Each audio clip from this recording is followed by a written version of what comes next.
Yeah, if you compare yourself to the guy who made like Beat This in '87, is your idea of vision of music, has it changed a lot? Absolutely, of course.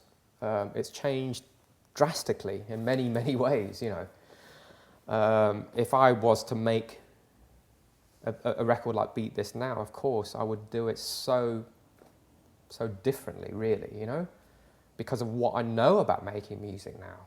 What have you've done differently? Any idea? I, Anything? I think, I would have, I don't know, you know, I would have done it all differently, you know. Probably used a mini moog for the bass. Treated the samples, you know, differently, I suppose, as well. It would be a completely different track now, you know. In fact, you know, for the live show, we have actually done a new version of Beat This. So that probably is roughly where I see a version of Beat This now, you know, the live version of how we're doing it now. Okay. But do you think that with what you know now, if you had it made back then would it have had the same impact? Yeah, you can't. Well, maybe not. Of course, yeah.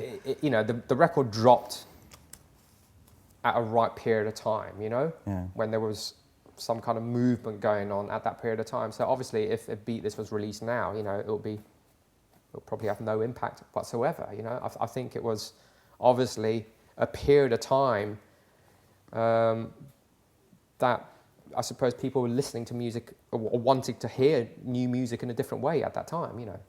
Yeah. Now you're sitting here now between all your records. Do you remember first the record or albums that made you want to DJ in the first place?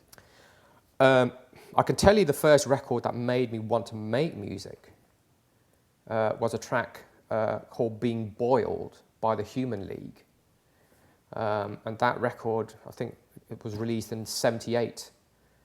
It just completely blew me away when I heard it. I'd never heard anything like it. Very, very basic production, very simple drum machine, a bass, and his lead voice on there. But it was the sounds at the beginning of the record that really made me think, wow, what is that? You know, and that was the thing that got me to go out and buy this little keyboard I was telling you about earlier, and a drum machine. And that's how it all got started. That's how it all began, yeah. I actually got into the idea of making music first, and the DJing thing happened a few years later, you know?